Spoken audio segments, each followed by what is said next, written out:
आवाज़ India TV में आपका स्वागत है। इस वक्त हम पंजाब में हैं, फिल्लौर में हैं और हमारे साथ चरणजीत पुवारी जी हैं जो एडवोकेट है, अधिवक्ता है, एक अच्छे विचारक है, लेखक है, चिंतक है, सोशल एक्टिविस्ट भी है। और इन दिनों पंजाब में एक मूवमेंट चल रही है, एक अभियान चल रहा है कि जितनी पंजाब की शेड्यूल कास्ट है वो जनगणना जो होगी, जो सेंसस होगी, उस पर अपना धर्म जो है बुद्धिस्ट लिखें। इस विषय पर हम लोग चरणजीत पुवारी साहब से बात भी करेंगे, साथ ही साथ उनसे जानेंगे कि इसके लीगल एस्पेक्ट क्या है और किस तरह से इस कैंपेन के पीछे क्या एक उनकी सोच है, क्या विचार है, किस तरह से उनको रिस्पॉन्स भी मिल रहा है। सबसे पहले चरणजीत जी, आपका बहुत बहुत स्वागत है हमारे इस विशेष संवाद में। मैं आपसे जानना चाहूँगा कि जनगणना का जो मौजूदा कानूनी रूप है, इसे आप कैसे देखते हैं? सबसे पहले तो मैं आवाज़ इंडिया चैनल की टीम का धन्यवाद करता हूं, जिन्होंने मुझे अपने इस चैनल पे मुझे बुलाया है। आप पंजाब आए हैं, मेरी इंटरव्यू कर रहे हैं, इस सेंसिटिव मुद्दे पे बात कर रहे हैं। मैं आपका आभारी हूं, धन्यवाद करता हूं। और इस चैनल को देख रहे, इस शो को देख रहे सभी श्रोतागण को मैं जय भीम बोलता हूँ। तो जो आपका सवाल है कि जो मौजूदा कानूनी रूप है आप उसे कैसे देखते हैं, तो मैं आपको बताना चाहता हूँ कि जो जनगणना है वो अंग्रेज़ों के समय में शुरू हुई थी 1871 में पहली दफ़ा, और अब तक 2011 तक ये 15 बार हो चुकी है। तो इसको करने के लिए बाकायदा इस देश में एक्ट है, द सेंसस एक्ट 1948। उसके अंतर्गत एक रूल्स बनाए गए हैं 1990 में, और जो सेंट्रल गवर्नमेंट के पास इसकी सारी पावर है कि वो कौन से क्वेश्चन पूछेगी और क्या क्या इसमें क्वेश्चन इंक्लूड किए जाएंगे।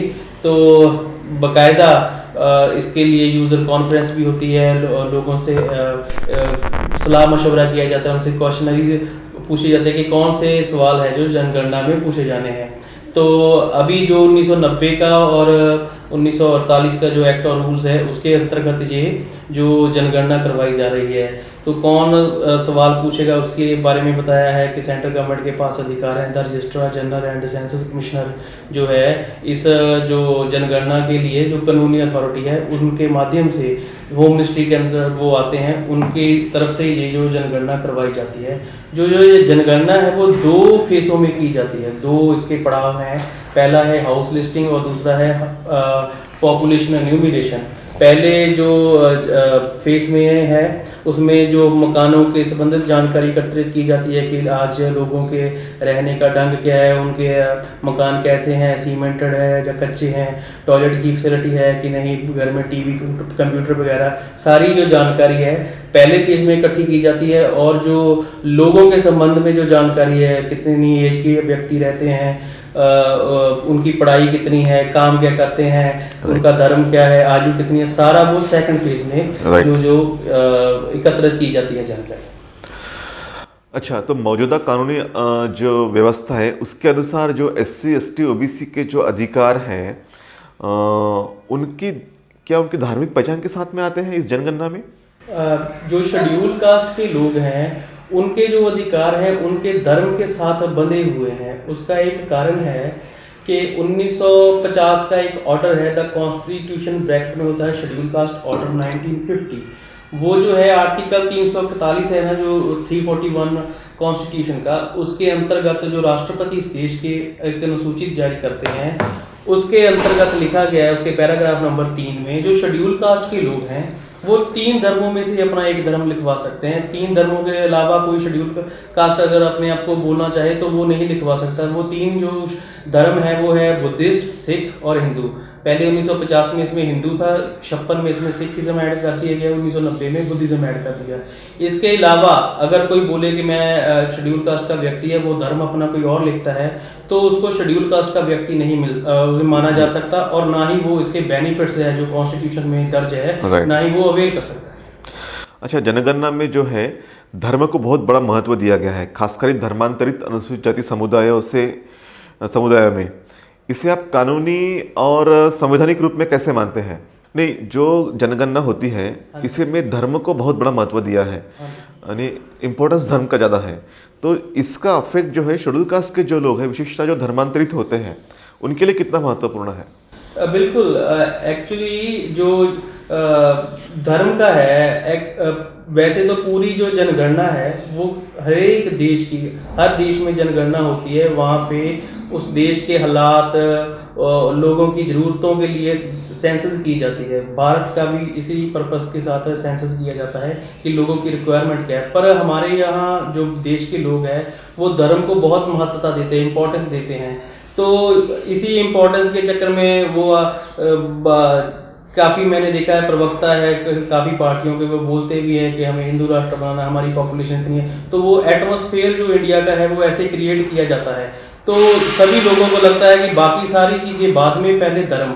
और धर्म के चक्कर में अब पंजाब की बात करें तो यहाँ पे अलग अलग जो डेरे हैं वो भी अपने आप को धर्म मानते हैं। पिछली दफ़ा 2011 में 20 जो धर्म है वो 6 धर्मों जो प्रमुख धर्म है उनसे अलग लिखवाए गए हैं। पूरे इंडिया में 83 जो रिलीजन है अच्छा। वो अलग से लिखवाए गए हैं। 83 रिलीजन्स है, 83 रिलीजन जो मेन 6 रिलीजन है उनसे डिफरेंट लिखवाए गए। उसकी जो सूची है अभी भी registrar general and census commission की वेबसाइट पे अवेलेबल है। तो जो आपने धर्मांतरित लोगों के बारे में क्वेश्चन पूछा है, जैसे हमारे जो लोग हैं शेड्यूल कास्ट के हैं वो बुद्धिज्म में कन्वर्ट हो गए और कई क्रिश्चियनिटी में चले गए, कईयों ने अपना धर्म जो है मुस्लिम में कन्वर्ट हो गए। जो शेड्यूल कास्ट के लोग धर्मांतरित हुए हैं, जो सिर्फ बुद्धिस्ट बने हैं, उनके जो शेड्यूल कास्ट के राइट्स हैं वो प्रिजर्व है, वो बचे हुए हैं। अगर कोई शेड्यूल कास्ट का व्यक्ति जो है वो मुस्लिम बन जाता है, वो क्रिश्चियन बन जाता है, वो शेड्यूल कास्ट के बेनिफिट्स नहीं ले सकता जी। अभी मैं आपके पंजाब से रिलेटेड सवाल पे आता हूँ। जैसा कि आपने कैंपेनिंग शुरू कर दिया है और कई इसको रिस्पांस भी मिल रहा है, कई पॉजिटिव कई नेगेटिव्स भी रिस्पांस आ रहा है, रिएक्शंस आ रही है। आपने ये कहा है कि जो जनगणना अभी जो सेंसस होने वाली है, क्योंकि कोरोना के कारण तो अभी स्थगित की है, लेकिन जब भी होगी तो इसमें पंजाब के जो लोग हैं, जो शेड्यूल कास्ट के हैं, सबसे अधिक प्रमाण में लगभग 33% पंजाब के लोग जो है शेड्यूल कास्ट के हैं। तो इन्होंने, आप जो अपील कर रहे हैं कि आप अपना धर्म जो है बुद्धिस्ट लिखें, तो ये अपील करने का क्या खास वजह है, क्या खास मकसद है? अगर वो अपना धर्म रविदास से लिखते हैं या फिर अन्य कोई लिखते हैं तो क्या उनका धर्म काउंट नहीं होगा या इनको हिंदू माना जाएगा? बिल्कुल जी। मैं आपके ये 2 सवाल हैं कि बुद्धिस्ट क्यों लिखवाना चाहिए और जो रविदासियाँ या और धर्म है उनका क्या नुकसान हो सकता है, मैं आपको बताता हूँ। बाबा साहब ने जब 1956 में दीक्षा ली है तो उन्होंने मैसेज दिया था कि जो शेड्यूल कास्ट के लोग हैं उनको जो है बुद्धिज़्म में आना चाहिए। तो उन्होंने उनकी किताबें जो है सोसाइटी में अवेलेबल आप पढ़ सकते हैं। तो जो मैंने पहले बताया था कि जो शेड्यूल कास्ट के लोग हैं वो 3 धर्मों में से हो सकते हैं। तो मैंने इस बुकलेट, एक जो बुकलेट है 30-32 पेजों की, उसमें हमने ब्रीफ में जो कॉन्स्टिट्यूशन प्रोविज़न है, जो इलेक्शन कमीशन का डाटा सारा उसमें बताया है। तो साथ हमने ये भी बताया कि आपको कौन सा धर्म लिखना चाहिए, कौन सा धर्म नहीं लिखना चाहिए। अगर शेड्यूल कास्ट की बात करें तो हिंदुइज्म क्यों नहीं लिखना चाहिए, हमने बताया कि ये जो है इनइक्वालिटी पर खड़ा हुआ है, ये जात पात सिस्टम इसमें है। और उसके बाद 2 जो रिलीजन बचे हैं शेड्यूल कास्ट के पास, सिखिज्म एंड बुद्धिज्म। तो हमने बताया कि बाबा साहब की जो इच्छा थी, जो बाबा साहब चाहते थे, इसलिए हमें बुद्धिज्म जो अपना धर्म है बुद्धिस्ट सेंसस में और बाकी डॉक्यूमेंट्स में हमें लिखवाना चाहिए। क्योंकि बुद्धिस्ट लिखवाने के साथ आपकी रिजर्वेशन को कोई खतरा नहीं है, आपके जो राइट्स कॉन्स्टिट्यूशन में वो सारे के सारे सेफ हैं। और जो आपने बात करी है कि रविदासिया या वाल्मीकि या कबीर पंथी, तो एक्चुअली क्या था, 2011 की जनगणना में अब भी अवेलेबल है वो डाटा सेंसस कमीशन की साइट पे। पूरे इंडिया में हिंदू धर्म के 19 सेक्ट थे, बुद्धिज्म के 3 सेक्ट थे, उसके बाद मुसलमानों के 5 सेक्ट थे। तो जो 19 सेक्ट हिंदुइज्म के थे उसमें से रविदासिया भी एक है, वाल्मीकि भी एक है, और लिंगायत, कबीर पंथी, ये सारे सेक्ट हैं। इन्होंने अपने आप को लोगों में तो प्रचारित किया कि आप रविदासिया बनो, आप वाल्मीकि बनो, कबीर पंथी बनो। इनडायरेक्टली इन्होंने फायदा जो है हिंदुइज्म को दिया है। मैंने इनके कोड नंबर भी इस बुकलेट में बताए हैं कि ये इनका कोड है, ये कोई धर्म नहीं है, ये हिंदू धर्म का पार्ट है। इसका कानूनी प्रमाण क्या है? आपने कुछ आरटीआई के माध्यम से भी कुछ इसके बारे में किया था इंक्वायरी? मैंने एक आरटीआई भी जो सेंसस कमीशन में मैंने दायर की थी, उनका जवाब आया है कि आज भी जो रविदासिया धर्म है ये हिंदू धर्म का सेक्ट है। अच्छा। तो आज जो लोग इसका प्रचार कर रहे हैं उनको देर बाद पता चलेगा कि इसका नुकसान क्या होगा जब सारी गेम इनके हाथ से निकल जाएगी। तो मैं विनती करता हूँ आप कॉन्स्टिट्यूशनल प्रोविजन जो है हाँ। वो पढ़ें, और सेंसस कमीशन की साइट पे डाटा पड़ा है, अगर किसी को चाहिए वो हम वो अवेलेबल भी करवा सकते हैं। तो आप अब जब इस तरह कैंपेन कर रहे हैं कि कह रहे हैं कि जितने भी शेड्यूल कास्ट के लोग हैं पंजाब में, जैसे कि हम मानते हैं कि देश की सबसे बड़ी आबादी शेड्यूल कास्ट की जो पंजाब में है, तो इसके बावजूद भी जो है यहाँ पे इनका डोमिनेंस नहीं है, चाहे पॉलिटिक्स में हो या चाहे अन्य क्षेत्र में हो। तो आप जो अपील करें तो किस तरह का रिस्पांस लोगों से आ रहा है, किस तरह से आपको फीडबैक लोगों से आ रहे हैं? इस बार जब से हमने इस बुकलेट पे काम शुरू किया है, सेंसस के ऊपर काम शुरू किया, तो इसका रिस्पांस मैं आपको बताता हूँ ऑनेस्टली बहुत अच्छा रिस्पांस है। मुझे फ़ोन आते हैं, विदेशों से भी आते हैं, भारत से भी आते हैं, पंजाब से भी आते हैं। पहले हमने इसको पंजाबी में छपवाया था और पंजाब के 22 ज़िले हैं, सभी में इस बुकलेट को डिस्ट्रीब्यूट किया था। तो हर ज़िले में हमने किताब पहुँचाई, PDF कॉपी पहुँचाई, तो काफ़ी लोगों के सवाल उनके इस बुकलेट के जरिए उनका वो सॉल्व हो गए। कईयों ने मुझे फ़ोन करके बताया कि हम डरते थे कि जो हमारी रिजर्वेशन चली जाएगी, हमने अगर अपना धर्म बुद्धिस्ट लिखवाया, पर आपने जो कानूनी नुक्ते इसमें बताए हैं, कॉन्स्टिट्यूशन का रेफरेंस दिया है, उसके माध्यम से हमारा जो क्वेश्चन का समाधान हो गया है।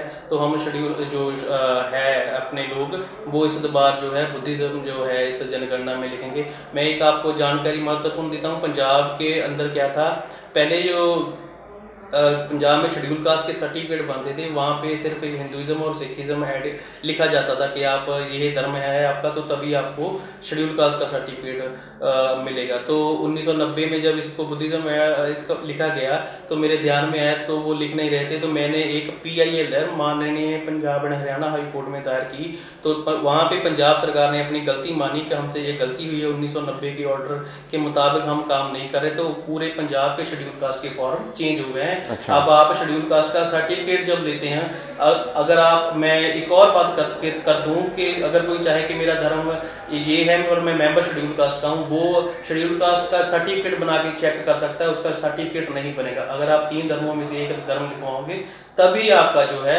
शेड्यूल कास्ट का सर्टिफिकेट बनेगा, उसमें बुद्धिज्म एक है। अच्छा।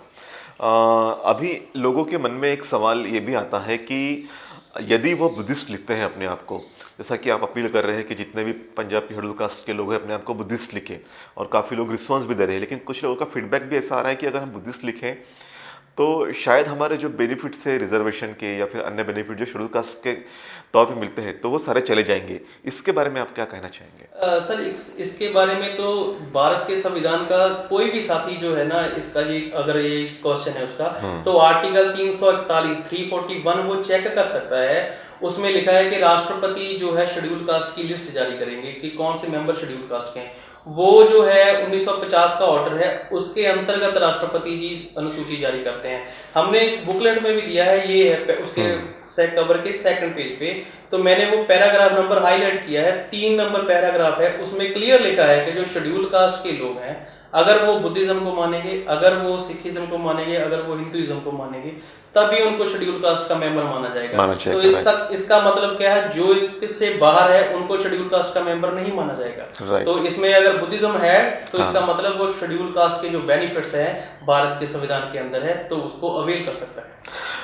अच्छा, एक और इश्यू है कि जब एक्चुअल जनगणना स्टार्ट होगी और जब लोगों के घर घर में लोग जाएंगे, और जैसा कि आप कह रहे हैं कि आपने अपना धर्म बुद्धिस्ट लिखना है और जाति जो है आपकी अनुसूचित जाति लिखनी है, जो भी आपकी जाति है, तो ये सावधानियाँ किस तरह की बरतनी चाहिए लोगों ने कि जब उनके घर में सेंसस वाले लोग जाएंगे तो किस तरह से उन्हें रिएक्ट करना है?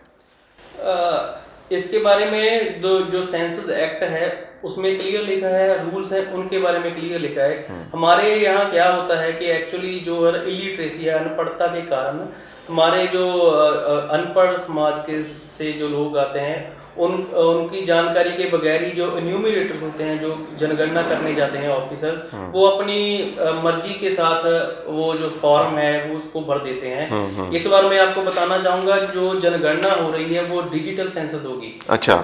उसके अंतर्गत क्या होगा, जहाँ तो जो मुलाजम आएंगे जनगणना करने, उनके पास टैब होगी, जहाँ फिर उनके पास जो है मोबाइल में वो ऐप डाउनलोड करेंगे, उसके माध्यम से जनगणना होगी। पूरे इंडिया में ये प्रोसेस फॉलो किया जाएगा। राइट। तो अगर उसके बाद कहीं ऐसी कोई नेटवर्क की प्रॉब्लम है तो वहाँ पे मैनुअली भी सेंसस हो सकती है। तो मैं एक बात आपको बताना चाहता हूँ कि अगर आप जो डिजिटल सेंसस होगी मैं एक्सपेक्ट करता हूँ कि वो उसके अगर वो जानकारी एकत्रित करेंगे तो आपको वो इस बार स्लिप देंगे, क्योंकि ये आईटी एक्ट के अंतर्गत आता है कि वो Right. स्लिप देना जरूरी है। जरूरी। तो उससे पता चल जाएगा कि आपने जो जानकारी दी है वो सही वो न्यूमरेटर ने वही फीड करी है। Right. तो उसके बाद मैं आपको एक और बात बताना चाहता हूँ, अगर कोई न्यूमरेटर जो जनगणना करने अधिकारी आता है वो अपनी मर्जी से कोई कॉलम भरता है, आपसे नहीं पूछता, तो उसके लिए 3 साल तक की कैद का प्रावधान सेंसस एक्ट में है। अच्छा, ओके। तो आप एक बात और कि अगर आपका कोई फैमिली का हेड है वो आप और धर्म लिखवाता है तो आप अपना धर्म और लिखवाने के लिए आपको जो सेंसस एक्ट है, सेंसस रूल्स है, वो आपको अधिकृत करते हैं कि आप अपने फैमिली हेड से, अपने फैमिली मेंबर्स के अलग भी अपना धर्म जो है लिख सकते हैं। ये बहुत अच्छी जानकारी आपने दी कि सेंसस के समय आपको क्या सावधानियां बरतनी चाहिए और किस तरह के प्रोविजंस भी है अगर न्यूमिनेटर आपसे गलत फॉर्म भरवाता है तो। मैं ये जानना चाहूँगा कि जिस तरह से आप अपील कर रहे हैं लोगों को कि जनगणना में आप रविदास या वाल्मीकि या कबीर धर्म मत लिखिए, इससे नुकसान हो सकता है, या फिर इससे जो है फ़ायदा हिंदुज़म का ही होगा, इससे जो आप हम लोग जिस मूवमेंट, जिस आंदोलन को खड़ा करने की कोशिश कर रहे हैं, इस देश में समानता लाने की कोशिश कर रहे हैं, उससे हमारा नुकसान हो सकता है। तो आपको लोगों को किस तरह की अपील करनी है, क्या लोगों को बताना है कि एग्जैक्टली बुद्धिज़्म लिखने से क्या बेनिफिट्स उन्हें होने वाले हैं? मैंने जो मैं बुकलेट आपको दिखाता हूँ, ये बुकलेट पीडीएफ भी इसका अवेलेबल है, वेबसाइट का नाम है ourlegalrights.in। ओके। मैं अपील करना चाहूँगा कि सभी साथी इसको एक बार पढ़ लें, उसके बाद अगर आपका कोई क्वेश्चन है तो मेरा मोबाइल अवेलेबल है। राइट, हम नंबर देंगे आपका। मैं उसके पूरे उनके क्वेश्चंस के आंसर करने के लिए मैं यत्न करूँगा। तो जो बुद्धिज्म की बात करी आपने, जो बाकी धर्मों की बात करी, तो फायदा क्या है इसका। पहले तो मैंने इस किताब में भी लिखा है कि हमारे जो शेड्यूल कास्ट के लोग, मैं सिर्फ शेड्यूल कास्ट की बात कर रहा हूँ, शेड्यूल ट्राइब की बात बाद में करेंगे हम। शेड्यूल कास्ट के जो लोग हैं, पिछली 2011 की सेंसस में 85% लोगों ने अपने आप को हिंदुइज्म लिखवाया। उन्होंने अपना धर्म हिंदुइज्म लिखवाया, और उसके आंकड़े हैं 20 करोड़ में से उन्होंने जो 17 करोड़ लोग हैं उन्होंने अपना धर्म हिंदू धर्म लिखवाया। और इसी बिहाफ पे जो है, जो मनुवादी ताकतें हैं, वो आपने देखा भी होगा अलग अलग चैनलों पे, वो कहते हैं हम इस देश में 80% लोग हैं, हम इस देश को हिंदू राष्ट्र बनाना चाहते हैं। उन्होंने सुप्रीम कोर्ट में एक रिट पिटीशन दायर करी। जो योगी आदित्यनाथ है, जो मुख्यमंत्री है यूपी के, उन्होंने 2 बार लोकसभा में बिल पेश किया, एक बार 2009 में, दूसरी दफा 2014 में, कि इस देश का नाम जो है हिंदुस्तान होना चाहिए। तो हमारी ये अपील है शेड्यूल कास्ट के लोग, अगर यही अपना धर्म जो है हिंदुइज्म ना लिखवाएं, बुद्धिज्म लिखवाएं, तो उनकी जो पॉपुलेशन 80% अभी दिखाते हैं, हम उसको 65% पे ला सकते हैं डायरेक्ट। ओबीसी हमारे साथ जुड़ेगा, अगर शेड्यूल ट्राइब जुड़ेगा तो जो उनकी पॉपुलेशन अभी जो मेजॉरिटी में दिखा रहे हैं वो माइनॉरिटी में आ जाएंगे। राइट। ये सबसे इम्पोर्टेंट और अहम मसला है कि जिस तरह से कहा जाता है कि भारत में हिंदू धर्म को मानने वाले, हिंदुज़म को मानने वालों की पॉपुलेशन लगभग 85% है। ये इसलिए होता है क्योंकि हमारे जो शेड्यूल कास्ट के जो लोग हैं, जिन्हें सदियों से वंचित रखा गया शिक्षा से, विभिन्न अधिकारों से, वो आज भी अपने आप को हिंदुइज्म लिखते हैं। ये सरासर गलत है। डॉक्टर बाबा साहब अम्बेडकर ने काफ़ी संघर्ष करके, जो भी हमारे महापुरुष हुए हैं, चाहे संत रविदास हो, संत कबीर हो, वाल्मीकि हो, चाहे महात्मा फुले हो, जो भी हमारे यहाँ महापुरुष हुए हैं, जिन्होंने संघर्ष करके यहाँ तक हमें मुकाम स्थापित किया है, आज ये ऐसा वक्त है कि जब हिंदू राष्ट्र बनाने की कोशिशें हो रही है, और इस कोशिश को अगर हमें रोकना होगा तो इसके लिए आने वाली सेंसस में जो है हमें अपना धर्म जो है वो बुद्धिस्ट ही लिखना चाहिए। इस तरह का चरणजीत पुवारी साहब की एक अपील है, और उनके सारे जो मित्र परिवार है, जो संगठन है, जो लोग इस क्षेत्र में काम कर रहे हैं, सब लोगों की यही अपील है कि आप अपना धर्म बुद्धिस्ट लिखें। एक और बात जो है, जैसा कि हमने अब शेड्यूल कास्ट की बात की, ट्राइब्स में भी जो है ये कहा जाता है कि सरना धर्म कोड की बात करते हैं कि सरना धर्म भी उनके पास में होना चाहिए। उनके लिए आप क्या किस तरह की अपील करेंगे, उनके लिए क्या कानूनी रास्ते हो सकते हैं? जो सरना धर्म है, मैं 2011 की अगर बात करूं तो सरना धर्म की गिनती जो 5 लाख वो जैन धर्म से ज़्यादा थी। राइट। जो जैन धर्म की 44 लाख थी, इनकी 49 लाख थी। तो ये सेंट्रल गवर्नमेंट का डोमेन है, वो इनको जो मेन परफॉर्मे में नहीं लेके आते। तो अगर परफॉर्मे में होता है सरना धर्म, तो अगर मेन गिनती के हिसाब से अगर परफॉर्मे में ये 6 धर्मों के साथ सरना धर्म को भी रखा जाए, इनकी गिनती और बढ़ सकती है। होता क्या है, जो 6 धर्म कॉलम जो परफॉर्मे में दिए जाते हैं उनका कोड नंबर सामने दिया होता है। उसके अलावा अगर कोई धर्म लिखता है तो उसका कोड नंबर नहीं भरा जाता। तो थोड़ी बहुत बेईमानी शैतानगी वहां पे की जा सकती है। अगर वो परफॉर्मे में होगा सरना धर्म, तो उसका धर्म लिखा जाएगा, कोड लिखा जाएगा, तो उसकी जो गिनती है आसानी से की जा सकती है। इस बार अगर सेंसस जो डिजिटल होगी तो उसके लिए आप चेक कर सकते हो, प्ले स्टोर पे भी वो ऐप डाउनलोड होते हैं, कोड 2-4 कोड खुलते हैं। तो अगर सरना धर्म पाया जाएगा वहां पे टैब पे, या जो न्यूमरेटर आएगा गिनती करने के लिए, अगर सरना पाएगा उसका कोड नंबर साथ के साथ अवेलेबल होगा, तो उनकी गिनती बढ़ सकती है। तो जैसे अभी सरकार का जो डोमेन है वो जैसे सरना धर्म के साथ नाइंसाफी कर रही है, लिंगायत को लेकिन वो भी हिंदू ही माने जाएंगे ना। लिंगायत को वो अलग से पहचान नहीं दे रहे। उनकी गिनती 26-27 लाख है, पर वो तो ज्यादा करते हैं कि हमारी गिनती बहुत ज्यादा है। ये सारी जो एक्चुअली में क्या है, जो कमिश्नर है ना, सेंसस कमिश्नर, उसके पास वाइड पावर है। उसके अंतर्गत इस कमेटियां बनती हैं, जो बॉडीज बनती है, वो थोड़ा इसमें हेर फेर करके जो है किसी खास धर्म को फायदा करते हैं और किसी खास धर्म को नुकसान करते हैं। ओके, तो उनका भी जो ये होगा वो भी हिंदुइज्म में गिना जाएगा, भले ही उन्होंने अपने सरना धर्म का कोड प्रचारित किया भी हो, तो भी गिनती हिंदुइज्म में होंगी उनकी। नहीं, जो सरना धर्म है उसकी सेपरेट गिनती होती है। वो जो 83 रिलीजन थे उनमें से एक सरना धर्म था। इसके लिए मैं एक आसान कर देता हूँ, जिसके सामने 1 2 3 4 5 6 लिखा होगा, 1 से लेकर 6 तक शुरू होगा, वो 5 अक्षर 6 फिगर्स की जो सामने कोड होता है, अगर वो है तो वो आप सीक्वेंस वाइज हिंदू, मुस्लिम, क्रिश्चियन, सिख में आ जाते हैं। अगर आपका जो कोड नंबर है 7 से शुरू होगा, इसका मतलब है आप उन 6 धर्मों से अलग है। जो सरना धर्म है उसकी गिनती 7 लाख से शुरू होती है। अच्छा। तो आप पीछे जाके 1,00,000 हो सकता है। तो इसका मतलब क्या है, वो जो 6 धर्मों से अलग है, जैसे गोंडी है, कटकारी है, पर्दा है, सरना है, ये सारे जो है वो अदर में आते हैं। अदर धर्मों की गिनती वो 7वें कॉलम में। अच्छा, अदर धर्मों की इसमें वो आएंगे। हाँ जी, वो 7वें कॉलम में आती है। उसके बाद एक आते हैं जो अपना धर्म कोई मानते हैं, नास्तिक जो कहते हैं, वो नास्तिक है, उनकी गिनती 8 नंबर कॉलम में आएगी, जारी की जाती है। अच्छा, तो ये बहुत अच्छी जानकारी और महत्वपूर्ण जानकारी उन्होंने दी कि अदर्स में भी एक कॉलम है और जो नास्तिक है उनके लिए भी एक कॉलम है। तो वकील साहब, आपने हमारे बीच में आके बहुत अच्छी जानकारी हमसे साझा की और मुझे लगता है कि जो लोग इस इंटरव्यू को देख रहे होंगे उन्हें भी काफ़ी इस बात को समझने में आसानी होगी कि बुद्धिज़्म क्यों लिखा जाना चाहिए। और हम इनका नंबर भी शेयर करेंगे आपके साथ में। आप इन्हें कांटेक्ट करके भी जो है आपके कुछ भी टेक्निकल डाउट्स है वो भी क्लियर कर सकते हैं। अंत में हम इस इंटरव्यू को यहाँ पे इसका अंतिम पड़ाव में है और इस इंटरव्यू को समाप्त करने के पहले हम एक अंतिम संदेश पुवारी साहब से लेना चाहेंगे कि आप लोगों को क्या अपील करेंगे। मैं तो अपने तरफ से, अपनी टीम की तरफ से और पंजाब की तरफ से ये विनती करूंगा पूरे भारत के वासियों को, हम जो schedule caste, schedule tribe, OBC category के लोग हैं, आप एक दफ़ा ये बुकलेट पढ़ें। बुकलेट वो पीडीएफ भी आप डाउनलोड कर सकते हैं। अगर आपको ज़्यादा गिनती में चाहिए तो हम आपको प्रोवाइड करवा सकते हैं। उसके बाद आपको खुद पता चल जाएगा आपको क्या करना है, आपके साथ शैतानी कौन कर रहा है, आपके फेवर में क्या है, कॉन्स्टिट्यूशन किसके फेवर में है।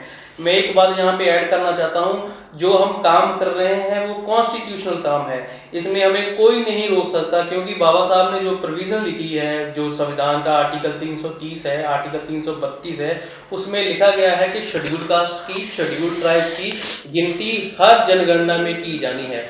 आज हम अगर देखते हैं ओबीसी के जो समाज के लोग हैं वो संघर्ष कर रहे हैं, हमारी गिनती हो तो हमारे जो लोग हैं वो इस अपने राइट की तरफ वो डोरमेंट होके बैठे हैं, वो सोए पड़े, उन्हें पता नहीं इसका अहमियत कितनी है इसकी। तो मैं चाहता हूँ ये जो सेंसस का जो हमने जो कोशिश की है छोटी सी, आप एक दफ़ा एक ज़िंदगी में 1 घंटा सिर्फ जनगणना से पहले 1 घंटा आप ज़िंदगी में से निकालिए, इस बुकलेट को पढ़िए, आपको पता चल जाएगा आपको करना क्या है, आपका दुश्मन कौन है, आपका दोस्त कौन है।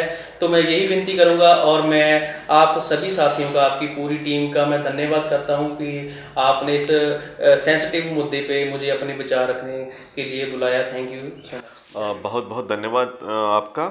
अंत में हम यही अपील करेंगे कि जो साथी इस इंटरव्यू को देख रहे हैं इसका अधिक से अधिक प्रचार करें और हमारे पंजाब के साथियों से या फिर देश भर में जितने भी हमारे शेड्यूल कास्ट के लोग हैं, केवल पंजाब के नहीं, वो अपना धर्म बुद्धिस्ट ज़रूर लिखें, क्योंकि आपको अगर इस देश में जिस तरह से एक आरएसएस की विचारधारा पनप रही है, जिस तरह से असमानता पर आधारित, मनुस्मृति पर आधारित संविधान लाने की कोशिशें हो रही है, जिस तरह से देश में नफरत का माहौल क्रिएट करने की कोशिशें हो रही हैं और जिस तरह से नई शिक्षा नीति के माध्यम से हमारे शिक्षा के अधिकार भी छीनने की कोशिश हो रही है, तो ऐसे इस माहौल में जो है हमें अपने आप को, हमारे समाज को अस्तित्व अगर बचाना है तो इस जनगणना में जो है हमने अपना धर्म बुद्धिस्ट लिखना है।